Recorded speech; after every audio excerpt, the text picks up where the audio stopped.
だ心に答えよ。ブラストバー無制軍。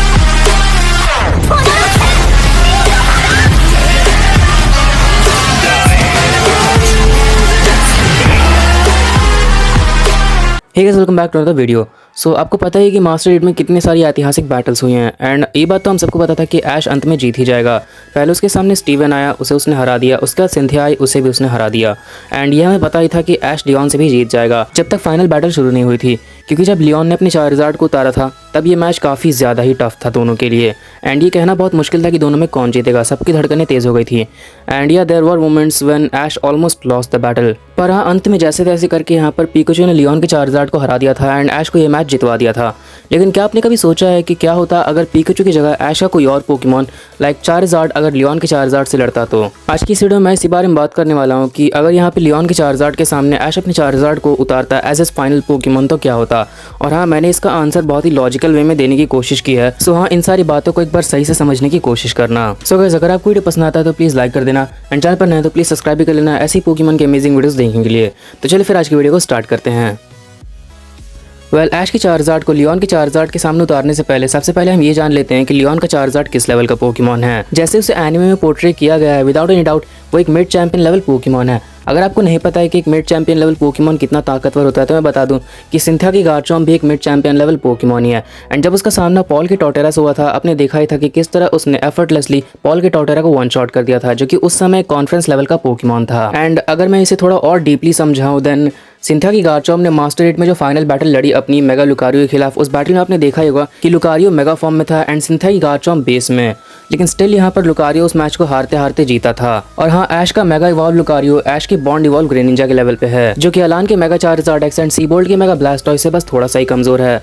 तो इसी बात से आप एक मिड चैंपियन लेवल की पोकेमॉन का अंदाजा लगा सकते हैं। ऐश के लुकारियो एंड ग्रेनिंजा, यहाँ तक कि अलान की चार्जार्ड एंड सीबोल्ट के ब्लास्टॉइस को भी फिनोमिनास की जरूरत पड़ रही है उस लेवल तक पहुंचने के लिए जिस लेवल पे यहाँ पर सिंथिया की गार्चॉम्प सिर्फ बेस में है, बिना किसी फिनोमिना के। एंड अगर हम सिंथिया की गार्चॉम्प के कंपैरिजन में लियोन की चार्जार्ड को लें तो लियोन का चार्जार्ड भी लगभग उसी लेवल का है, बट हाँ वो सिंथिया की गार्चॉम्प से थोड़ा ज्यादा ताकतवर साबित होगा। So I guess it's safe to say that Leon's base Charizard scales higher than Ash's mega Lucario and Ash's bond evolve Greninja. हाँ, अगर दोनों में प्रैक्टिकल फाइट हो जाए तो रिजल्ट थोड़ा बदल सकता है, एज वो लुकारियो को हरा देगा बिकॉज ऑफ टाइप एडवांटेज, लेकिन ग्रेनिंजा के खिलाफ because of his insane speed and type disadvantage हो सकता है कि उसे थोड़ी दिक्कत आ जाए। पर हाँ, पावर स्केलिंग में वो उन दोनों से ऊपर है। वो लगभग अलान के मेगा चार्जार्ड एक्स या फिर सीबोल्ट के मेगा ब्लास्टॉइस के लेवल का होगा।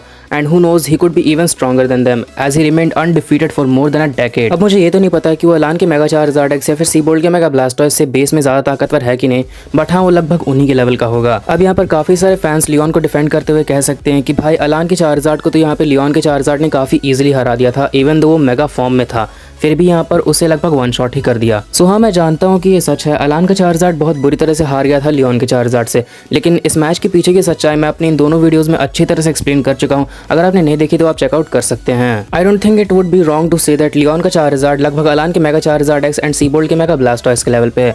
सो ऐश के चार्जार्ड को लियोन के बेस चार्जार्ड से ही कंपेयर करना लगभग उसे अलान के मेगा चार्जार्ड एक्स से कंपेयर करने जैसा है।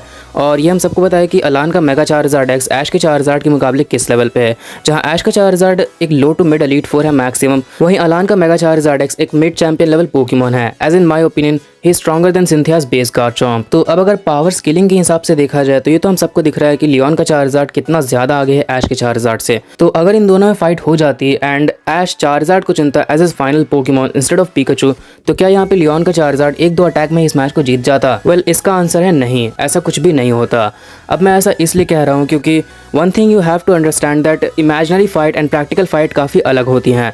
अब अगर मैं इमेजिनरी फाइट को समझाऊं तो इट्स लाइक कि हम यहाँ पर लुकारियो एंड ग्रेनिंजा को कंपैरिजन में ले रहे हैं एंड काफ़ी सारे फैंस इधर से कह रहे हैं कि लुकारियो यहाँ पे लगातार बुलेट पंचेस मार सकता है, उसकी अटैक स्पीड काफ़ी ज़्यादा है। तो वहीं ग्रेनिंजा के फैंस कहेंगे कि नहीं, अगर ऐसा होगा तो ग्रेनिंजा कट अटैक से ब्लॉक कर सकता है या फिर अपने एरियल लेस से उसे ओवरपावर कर सकता है। या फिर आप ऐश के इन्फर्नेप को एग्जाम्पल में ले सकते हैं। जब ऐश वर्सेस पॉल के मैच में ऐश के इन्फर्नेप ने डिग अटैक यूज़ किया था ड्रैपियन का पॉइजन हटाने के लिए, तो काफ़ी सारे फैंस इन्फर्नेप को डिफेंड करने के लिए इस पॉइंट को यूज़ कर सकते हैं दैट अगर कोई इन्फर्नेप पे अटैक करता है तो वो डिग अटैक यूज़ कर सकता है उससे बचने के लिए। अब उसका ओपोनेंट उसे देख ही नहीं सकता तो उसे मारेगा कैसे? और हाँ, ये ऐसे ही चलता रहता है। हम कहते रहते कि अगर म्यूटू यहाँ पे साइड स्ट्राइक मारेगा तो रेक्विज़ा इस तरह से बच जाएगा, उस तरह से बच जाएगा, और वहीं रेक्विज़ा अगर ड्रैगन असेंट मारेगा तो म्यूटू से काउंटर कर सकता है, ये कर सकता है, वो कर सकता है। बट हाँ, in the end it's all an imaginary fight. अब मैं ऐसा नहीं कह रहा हूँ कि ऐसा करना गलत है, ये बिल्कुल सही है, लेकिन हमें एक बात समझनी होगी कि प्रैक्टिकल फाइट इससे काफ़ी अलग होती हैं, ऐसी नहीं जाती जैसे हम सोचते हैं। I mean, एक बार तुम खुद सोच कर देखो, क्या तुम्हें सच में ऐसा लगता है कि पोकेमॉन कंपनी ऐश के चार्जार्ड को उतारती as his final Pokémon Leon के चार्जार्ड के अगेंस्ट, और वो ऐश के चार्जार्ड को 1-2 अटैक के अंदर ही हरवा देती? भाई ऐसा करती ना तो पोकेमॉन कंपनियां खुद पोपट हो जाता। ऐसा कुछ भी नहीं होता। अगर यहाँ पर वो ऐश के चार्जार्ड को उतारती as his final Pokemon against Leon's undisputed Charizard, तो हाँ, वो पहले से ही स्टोरी लाइन में फिक्स्ड रहता। और हाँ, तुम्हें ये बात समझनी होगी कि स्टोरी लाइन बहुत मैटर करती है किसी भी बैटल में, क्योंकि किसी पोकेमॉन की स्टोरी लाइन क्या है वही बताती है कि अंत में वो कैसा परफॉर्म करने वाला है। लाइक अगर हम सही से देखें तो लुकारियो के पास कोई चांस नहीं था सिंथिया गार्चॉम्प के अगेंस्ट जीतने का, एज उसके पास सच में उसके मुकाबले तो काफ़ी कम एक्सपीरियंस था। इट वाज लाइक एक अंडे से निकला हुआ पोकेमॉन जिसका अभी अभी जन्म हुआ है, उसने उस पोकेमॉन को हरा दिया जो कि तब से लड़ता आ रहा है जब उसका ट्रेनर खुद ऐश भी पैदा नहीं हुआ होगा। तो हाँ, सही मायने में देखा जाए तो लुकारियो के पास प्लॉट आर्मर था इस फाइट में, but still I would consider it as a fair and square match, क्योंकि लुकारियो पहले से ही यहाँ पे गैलारियन की स्टोरी लाइन में एडजस्टेड था। इसे मैं अगर एक एग्जांपल के साथ समझाऊं तो तुम ऐश के चार्जार्ड एंड इन्फर्निप को ले सकते हो। ऐश का लुकारियो ऐश के चार्जार्ड एंड इन्फर्निप के मुकाबले काफ़ी कम समय के अंदर ही चैंपियन लेवल तक पहुंच गया। अब इसका कारण सिर्फ स्टोरी लाइन ही है, क्योंकि ऐश के इन्फर्निप की स्टोरी लाइन यहाँ पर इलेक्टिवार के साथ चली थी, एंड इसीलिए यहाँ पर उसे उस लेवल का नहीं दिखाया गया। एंड ऐश के चार्जार्ड के टाइम तो भाई ऐसा कोई स्ट्रॉन्ग पोकेमॉन था ही नहीं। इनफैक्ट उस समय तो कोई पावर अप या फिनोमिना भी नहीं था, उस समय सिर्फ normal Pokémons with normal moves थे। लेकिन लुकारियो यहाँ पे गैलारियन की स्टोरी लाइन में था, जिसमें यहाँ पर ऐश वर्ल्ड चैंपियनशिप के लिए पार्टिसिपेट कर रहा है, जिसमें चैंपियंस खुद उतर रहे हैं। तो ऑब्वियसली यहाँ पर लुकारियो की पावर ड्रास्टिकली इंक्रीज होगी ही, क्योंकि ऐश को यहाँ पर चैंपियंस के लेवल का दिखाना ही है, तभी यहाँ पर बैटल में मजा आएगा। That is how they make the battle interesting and entertaining. इसी कारण से यहाँ पर ऐश के नॉन एस पोकेमॉन जो कि उतने ताकतवर नहीं है लाइक सरफेस्ट, वो भी चैंपियंस के एस पोकेमॉन के अगेंस्ट खड़े हो पा रहे थे, and yeah they were even able to inflict a massive amount of damage. अब जैसे कि तुम यहाँ पे ग्रेनिंजा को ले सकते हो। ग्रेनिंजा यहाँ पे कार्लोस लीग की फाइनल बैटल से पहले मेगा सेप्टाइल को हरा चुका था, एंड मेगा सेप्टाइल मैक्सिमम एक मिड एलीट 4 लेवल का पोकेमॉन है, एंड ग्रेनिंजा ने उसे मिड टू हाई डिफिकल्टी के साथ हरा दिया था। सो हाँ, हम ये कह सकते हैं कि ग्रेनिंजा लगभग एक mid to high elite 4 level Pokémon होगा, या फिर मैक्सिमम एक हाई एलीट 4 लेवल पोकेमॉन।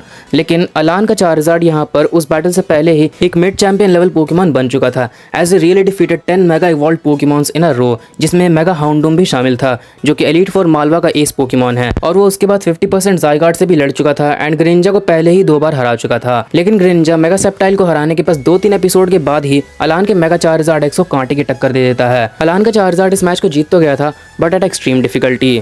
अब ये बिल्कुल प्लॉट आर्मर ही था, क्योंकि बिना प्लॉट आर्मर के किसी पोकेमॉन की स्ट्रेंथ अचानक से इतनी ज़्यादा नहीं बढ़ जाती है कि वो सीधा हाई एलीट 4 से मिड चैंपियन लेवल तक पहुंच जाए। बट प्लॉट आर्मर होने के बाद भी I would still consider it as a fair and square fight, क्योंकि एक बार खुद सोचो, अब जब यहाँ पर Ash Greninja and mega Charizard X के बीच एक फाइनल बैटल होने वाली है, एंड उसमें पोकेमॉन कंपनी अलान के चार्जार्ड को एकदम मतलब बिना किसी दिक्कत के ही जितवा दे, that Alain's Charizard won the match at mid to high difficulty, तो ये बैटल आज जिस लेवल पे है उस लेवल पे नहीं होती। किसी को भी ये फाइट पसंद नहीं आती, as Ash and Greninja bond evolution को मास्टर करने के बाद भी इतनी आसानी से हार गए। इससे पहले हमें यहाँ पर ग्रेनिंजा एंड चार्जार्ड की पूरी अच्छी खासी राइवलरी दिखाई गई थी, जिसके बाद यहाँ पर फाइनल बैटल में ग्रेनिंजा को इतनी आसानी से हरवा के कोई सेंस नहीं बनता। अब इस फाइट में ग्रेनिंजा के पास प्लॉट आर्मर था, स्टिल मैं इस फाइट को एक फेयर एंड स्क्वायर फाइट मानता हूँ, बिकॉज प्लॉट आर्मर देखो भाई लगभग हर एक एनिमे में होता है except for attack on Titan, क्योंकि इसमें तो एरन भैया ने एनिमे का एक रूल ही तोड़ दिया। उन्होंने तो ट्रांसफॉर्मेशन के टाइम ही यहाँ पर लार टाइबर को मारना स्टार्ट कर दिया था। इतना प्लॉट आर्मर तो आकामे का किल में भी था, जहाँ पर आकामे जब कर्स्ड फॉर्म में ट्रांसफॉर्म हो रही थी, एसडेथ चाहती तो उसे उस समय मार सकती थी, एज वो वाइड ओपन थी किसी भी अटैक के लिए। उसे कर्स्ड फॉर्म में ट्रांसफॉर्म होने के लिए 10 से 15 सेकंड लगे थे, लेकिन एसडेथ ने नहीं मारा। तो हाँ, प्लॉट आर्मर लगभग हर एक एनिमे में होता है, लेकिन उसे यूज करने का एक सेंस भी होता है। लाइक पोकेमॉन कंपनी यहाँ पे प्लॉट आर्मर को अच्छे से यूज कर पाई थी ग्रेनिंजा के लिए एंड लुकारियो के लिए, but this wasn't the case with Leon's Charizard, as उस समय यहाँ पर पोकेमॉन कंपनी थोड़ी एक्सट्रीम में चल गई। लियोन के चार्जार्ड को इतना ओवर पावर्ड दिखा दिया कि अलान का चार्जार्ड उसके सामने वन शॉट हो गया मेगा इवॉल्व करने के बाद भी। ये तो हम सबको पता था कि अलान के लिए पोकेमॉन कंपनी का कोई प्लान है नहीं। अलान इस फाइट को जीतने से रहा। अलान को सिर्फ इस फाइट में इसलिए लाया गया था ताकि लियोन की डोमिनेंस दिखाई जाए, पर ये चीज़ थोड़ी एक्सट्रीम में चल गई, एज लियोन की चार्जार्ड ने वन शॉट कर दिया अलान के मेगा चार्जार्ड एक्स को। अगर लियोन का चार्जार्ड अलान के चार्जार्ड चार्जार्ड को मिड टू हाई डिफिकल्टी में भी हरा देता तब भी यहाँ पर बैटल का थोड़ा सेंस बन जाता, बट लिटरली लियोन के चार्जार्ड ने अलान के चार्जार्ड को at no to low difficulty में हरा दिया। सो हाँ, प्लॉट आर्मर लगभग हर एक एनिमे में होता है एंड उसे यूज करने का सेंस भी होता है, एंड ग्रेनिंजा एंड लुकारियो के वक्त इसे काफी सेंसिबली यूज किया गया था क्योंकि वो दोनों स्टोरी लाइन में परफेक्टली बैठे हुए थे। ठीक उसी तरह अगर यहाँ पे ऐश का चार्जार्ड लियोन के चार्जार्ड के खिलाफ उतरेगा as a final Pokemon of Ash, तो ऑब्वियसली यहाँ पर ऐश के चार्जार्ड को रैंडमली तो उतारा नहीं जाएगा, एज सडनली यहाँ पर ऐश के चार्जार्ड का रिटर्न हुआ एंड वो लियोन के चार्जार्ड से लड़ने के लिए आ गया। ऐसा बिल्कुल भी नहीं होने वाला।